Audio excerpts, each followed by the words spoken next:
signal now for when I'm needed. But when that light hits the sky, it's not just a call. It's a warning to them.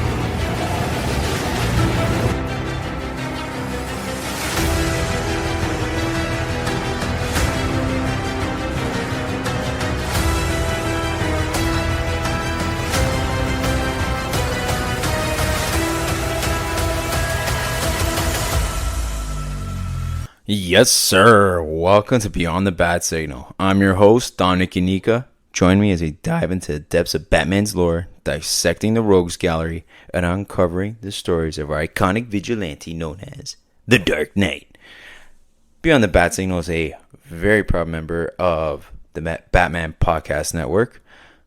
Please check out Batman-on-film for a whole list of Batman-related shows, including a couple of Spider-Man, that you can find on there. Now, with that being said, we are going to talk about Harvey Dent's backstory. Now, how did this come to be? Quite interesting, because I was playing Arkham Shadow and thinking about the Batman Part 2, and I'm like, man, they're really trying to cast this Christopher Dent, and who's going to play Harvey Dent's father. And I'm like, where are they going to draw inspiration from? And I said, Arkham Shadow is easily one of the best sources to draw inspiration from. Easily. That game is such an influence on Harvey Dent. And not only that, then I was like, okay, well, I started reading some comics, obviously, and one that stuck out for me was Batman Annual 14, Eye of the Beholder, and that is another Two-Face origin story, but it also gives a little bit of a backstory of Harvey Dent, his childhood, and his upbringing. And I said, well, let's do a cast just based on this. Educate myself, and maybe, just maybe, that someone learns something. Who knows? And heck, it'll be fun to look back on and see if, this, not that this podcast, but that the video game or the comic touched on a couple of points as to how Harvey Dent comes to be in the Batman Part 2 and what role Christopher Dent plays. And it's fun to kind of explore. Heck, why not? And again, it gets me talking about another Arkham game. It gets me talking Batman. So, strap in, ease the seat back, and let's enjoy the ride. So, if you haven't played Arkham Shadow, I highly recommend that you do. It's that VR game, which, heck, you can go check out the full spoiler review on this very podcast. Just scroll on down. I can't remember what episode, if it was like episode 30 or something. But let's get into the thick of things. You flip a coin. Heads, you're safe. Tails, you get hurt. Now, put your mind into a child and imagine that child, that's how the father decides your fate, by a flip of a coin. Now, when it comes to Batman Annual number 14, Eye of the Beholder, there is no doubt that this is a definitive psychological origin of Harvey Dent as a child, and we get some insight. Like, we don't know who Harvey's dad's name is. It's not given to us. But we are aware that his father is abusive. He likes to drink, and that's how Harvey grew up. And he introduces this coin flip to Harvey. So heads, Harvey is spared, and then tails, Harvey is punished. Think about what that does to a kid, and psychologically, where he's like, I didn't do anything wrong, but he's showing up home as a kid to a father who's ready to beat him, and how terrifying that might be. Actually, in the eye of the beholder, Harvey's having nightmares and keeping Gilda up all night, just like, listen, I heard you talking in your sleep. And she even reveals near the end of that story where she's like, I began to hate Harvey's dad more than he did. Now, this isn't just abuse. This is randomized abuse where there's no logic, no fairness to this child, and no control. And it was just, I'm just going to flip a coin and see. And it makes my stomach turn just to think about, and how someone can just do that to a child and they have to live in constant fear when they get home.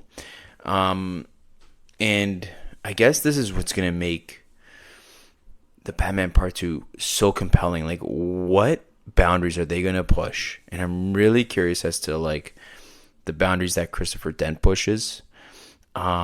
Psychologically, there's going to be, like, in this story alone, the impact,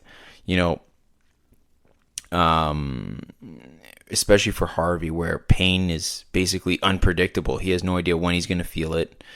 And what does he do? And you kind of see, fast forward into Harvey Dent's future, where he's like a highly regarded district attorney trying to take guys down. But, there's a gift that was sent to Harvey, and it was a 2-sided head coin. And for him, he grows up, and he grows up fast, to be a symbol of justice, kind of like Batman and Jim Gordon, but with repressed thoughts, repressed feelings. And the truth is like, he's hiding Big Bad Harv all the way down and trying to repress that anger. And, it's showing in that story that Harvey is not stable, at all. And he's trying to control it, and he does. And it's what puts him over the edge. Like, what is it that actually puts him over the edge?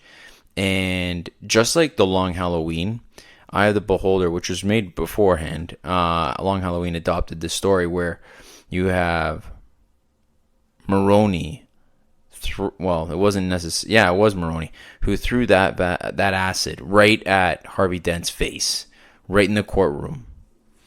And it's like he just it was that one big push, as the Joker says, that got the monster out. But Harvey Dent just didn't become obsessed with justice. He became dependent on it. And it's like, well, you got into the law to help take down all the criminals and all the bad guys. And it's like, well, why? And there was inspiration from his childhood. Now, you look at Arkham Shadow, which does a phenomenal job, and I really do believe that it really does nail exactly, like, if you're to look at, okay, well, what's a preferred Harvey Dent back origin story, especially as a kid? To me, it's perfection. I mean, Harvey's portrayed as idealistic but strained. He is looked at as morally rigid, but also, like, especially in the beginning where this guy looks solid and, he's completely on board with Jim Gordon and taking down this Rat King, okay? But, the one thing is that this, like, it's just like peeling an onion or breadcrumbs that the game leaves you with, is Harvey's, I guess, psyche is broken down. It starts at an early age where, Harvey's shows up at home and his dad's drinking and the poor kid. And it's like, it's not like it's a zoomed in image. Like, if you ever search it, it's like a bird's eye view and you're watching this kid ready to get pummeled by his father. And then there's another scene where his dad's flipping a coin, and it's really cool because that coin goes so high that it almost comes like right to your face as you're watching it up on the screen, and then goes down. And again, he's like ready to get beaten by his dad. And psychologically, that's traumatic to a kid. showing up at home constantly. And again, like just like the eye of the beholder, his dad is intoxicated, and he goes, actually shows up with Bruce Wayne, and they're actually really good buddies in this story. And Bruce is kind of there as a protector, because they kind of look out for each other. And Harvey says, like, Dad, I'm leaving. I am leaving this house. And all you see is Harvey's father throw a beer bottle across the room and says, well, heads, you'll be okay. Tails, you're going to get the beating of your life. And you get this heavy breathing from Harvey's father, and it's almost like he's laughing and smiling. You can almost hear it and visualize it at the same time. And all he says is, bad news, kid. And you can hear young Bruce just say, leave him alone. And the camera just kind of goes off. It's honestly such a powerful scene. Now, obviously during this story, we're seeing a lot of younger Harvey. And then in present day, Harvey Dent, who we don't know at the time, but he's actually the Rat King. And he's playing off as like, this guy that's going to bring justice and order for those who are just not heard and not seen. Kind of like him. And where at the end of the game, where there's this huge reveal, because as kids, Harvey Dent and Bruce Wayne said we're always going to protect each other. And it's revealed that Joe Chill was at Blackgate Prison, and Harvey Dent's got a gun right to his head. And it's not until Batman has to unmask himself and say, let Joe go, and Harvey just kind of breaks down. And it's so powerful. And, it just goes to show. So, if you look at the Batman Arkham videos, the YouTube channel, we have Ryan Payton on, and one of the guys that he has is a legit doctor, trained psychologist, Dr. Eric Bender. Highly recommend you check out that interview. But one of the big things, like he worked on, he served as like the mental health subject as an expert for Arkham Shadow, which I thought was brilliantly done, because a lot of these criminals suffer from mental health. But no one more than Harvey Dent, where Dr. Eric Bender says Harvey Dent suffers from DID, which is dissociative identity disorder, which is pretty complex, but it was coined before as multiple personality disorder. And that's what Harvey Dent has. And, there was a loophole, and I'll mention that shortly, but one of the key aspects is having two or more personality traits. So Harvey Dent, the DA, and then here's the other personality trait of him as the Rat King. And you can kind of see, like, after he kind of gets unveiled, like it's at the end where there's the dark Harvey and that dark voice. And it's kind of creepy because Bruce Wayne goes to visit Dr. Leslie Tompkins, and she says to Bruce Wayne, like, listen, Harvey's there, but he's not alone. And it's kind of wild to just see, like, that gave me kind of chills, right? To see one person sitting there, but he's not alone, because there's two personalities. And I guess you can say the bad side associates them with we, and Harvey Dent, the good side, is kind of like at a loss and memory loss. So, like, just like I mentioned, like, Bruce Wayne or Batman, took off his mask and showed Harvey Dent who Batman was, which was Bruce Wayne. And at the time, near the end of the game, Harvey Dent realized, oh, Bruce, like, what the heck? And kind of was just like complete shock.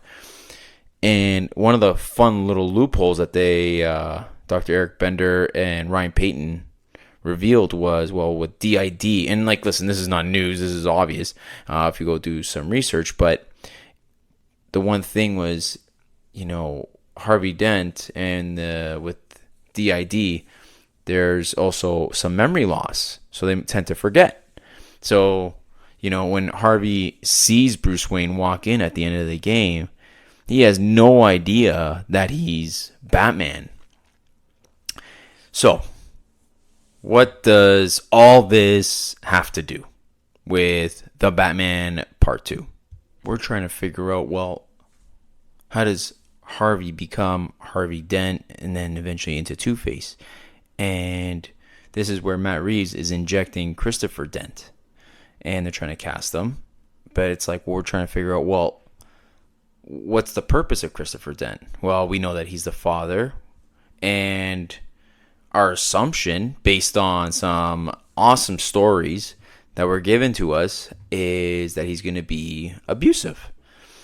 And two stories I highly recommend that you check out: Batman Annual 14, Eye of the Beholder, and Batman Arkham Shadow, the video game. And if you don't own it, that's okay. You can quickly YouTube it and find all the scenes, and it'll give you a nice little insight. And it's hard to not wrap your head around someone that's been abused day in and day out, and for meaningless purposes and reasons. The kid was a good kid, and he's the one that's getting beaten up, and it all comes down to chance.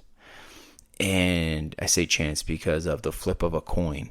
Now, if you look at Eye of the Beholder, what set Harvey completely off the rails was not necessarily the acid in the face, but more so him receiving a gift from his father, which happened to be the coin with the two heads. And that really ticked him off. In Batman Arkham Shadow, you have Harvey Dent, who's constantly visiting Dr. Leslie Tompkins, and you kind of get a glimpse as to there was a visit, what happened. Bruce Wayne's kind of waking up.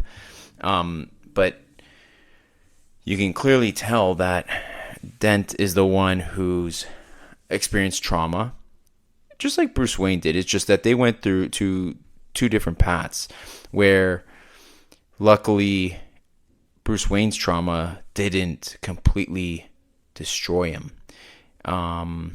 and suffer from a mental health. I mean, heck, who knows if he has depression and whatnot. But Bruce Wayne, we know, becomes Batman, but Harvey Dent becomes Two-Face. That's split personality, dissociative identity disorder.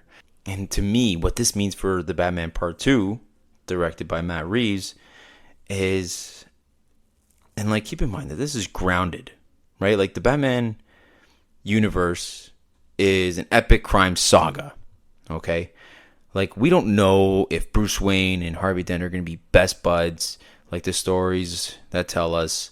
But, maybe Christopher Dent is being used in a way to canonize the father with a defined name, because Christopher Dent doesn't technically exist. We know that Harvey Dent's father exists with no name. He has no name. But, Matt Reeves is going to explore the abuse and trauma angle, and I really do feel like it's going to be uncomfortable. But again, this is an epic crime saga, and a psychological exploration as well. We got it from the Riddler. We really got it. We got 8 episodes of the Penguin, exploring who the Penguin is and how he came to be. And make no mistake, this to me is grounding Harvey's transformation into a realistic psychological origin. And if you listen to Batman on Film, you'll hear Bill say, he doesn't think that we're getting Two-Face in this movie. And I completely agree. I am for it. I don't even want to see Two-Face in this film. I want to explore just Harvey Dent. And again, get a deep dive psychologically as to who Harvey Dent is. And I really do hope that Christopher Dent does have, it's a meaty role. And we get to see exactly who Harvey Dent is, and maybe show some sympathy towards arguably one of the best Batman villains, right? And I hate feeling sympathy for bad guys, but certain people you can't help but feel sympathy for. Mr. Freeze is one of them, and Harvey Dent is the other. But and I find that there's some great Harvey Dent stories. The Long Halloween, the Dark Victory and Batman Annual number 14. Faces I also read, by the way, and it just, I really think that exploring the abuse and trauma angle would be fantastic. And I can't stop beating the drum of how good Arkham Shadow is. And it's funny, I got a message on Instagram from Ryan Haas. He is, if you don't know, he's been frequently on Batman on Film, and you'll also hear him on the Batman Book Club. And he's like, so good. Like, this is a game that is, to him, underrated and not talked about enough. And I completely agreed with him. And it's something where, it really gives you a good deep dive into Two-Face, and something that could be explored even further. Like, that ending in that video game is phenomenal, that you can kind of expand upon and learn a lot more. But to see where Bruce and Harvey were two best buds as kids and would go visit Dr. Leslie Tompkins for therapy, that's exactly what it was, and kind of grow together, it was kind of poetic in a way. Now, before I forget, there's one other scene where Harvey Dent is going to run to be district attorney, and Dent and Bruce Wayne are in Harvey Dent's father's house watching TV, and Harvey's dad goes, you're going to be running for DA? Is this a joke? Like, you're not going to get my vote. You're a Dent, and we self-sabotage. And Bruce kind of tries to lighten it and says, hey, you're going to get my vote. And,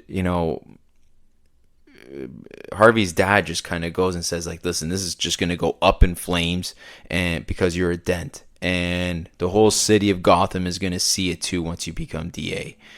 And, it kind of, again, putting more doubt into Harvey. Harvey actually was fed up at that point that he punched his dad and then spit on him in that story. And it was just like, man, how cruel of a human being to be so ruthless to his son, where generally parents are very supportive and says, like, listen, I want you to be better than I ever was. And if you're a parent, or you look to your parents, and I am almost certain that you'll agree that, they want what's best for us. And I know, speaking as a father, I want her to be better than I ever was, and try to give her every tool to succeed, and just, enjoy all that life has to give, and just support, I just want to be supportive, and just like any parent should, is to be supportive of their child for their dreams and just trying to achieve their goals. And you get quite the opposite of Harvey's father in Arkham Shadow, where the man is just ruthless with no heart. He's cunning and clearly doesn't want his son to be better than he was. He was offended that, Harvey didn't tell him that he was going to run for DA. Like, unreal. But yeah, overall, when we're looking at, the origin of Harvey Dent, it's more of a hidden origin that we kind of have to look at. And because one is, who's Christopher Dent? Well, we know it's his father. Well, okay, like, what story are they going to inject into the Batman Part 2? And I think that this is going to be fun, and we'll get to kind of explore a bit more as filming starts to begin. I know that pre-production is underway. Robert Pattinson is on a Bosu ball and lifting a 5-pound dumbbell, just one dumbbell. And I have my tongue firmly planted against my cheek. In case you didn't know, follow along on Batman on Film socials. It's kind of funny what Bill's been posting. Anyway, but yeah, and I think that it'd be fun to kind of explore the Two-Face stories and see what else that there is. Because, yeah, the thing that sets Harvey off to become Two-Face is the acid in his face and the complete betrayal, and just, the instead of having justice, what happens now is that there's two sides, and Harvey becomes completely split. where there's Harvey Dent, the good man, and then Two-Face, the bad, where, obviously the Two-Face side wants to kill. And Harvey Dent doesn't believe in that, but he always leaves it up to chance and flips a coin. But yeah. Now, I've got a couple questions for you. Feel free if you want to shoot me a message or shoot me an email. Up to you. Okay? I'm going to give you a little bit, a couple of questions of what's your take? Okay? So, first one. Was Harvey Dent ever truly in control of his life? What's your take? Based on the stories that I've told you about, or that you've read. Hey, there might be one, but anyway. Was Harvey Dent ever truly in control of his life? That's the first one. The second question, is Two-Face a villain or a victim? What's your take on that one? And the third and final question. If Harvey Dent's childhood was different, does Two-Face still exist? In my opinion, I say yes. And I can explore and expand as to why. But I feel like I'd be repeating myself. But with that being said, now, Harvey Dent, as we know, just wanted to bring order to Gotham. Clearly from his childhood. And even Bruce's. Like Bruce, his parents got shot and murdered. And he wanted to bring order to Gotham in one way. Harvey Dent, no different. But, he had a tough upbringing and wanted to bring order to Gotham. And in the end, he couldn't bring order to himself, unfortunately. Now, if you enjoyed this deep dive, where can you follow me? Because you can follow along on Beyond the Bad Signal on Instagram, which is at Beyond the Bad Signal. Listen, the socials are going to be in the notes, but I'll give that to you anyway. X/Twitter at Beyond Bad Signal, and email.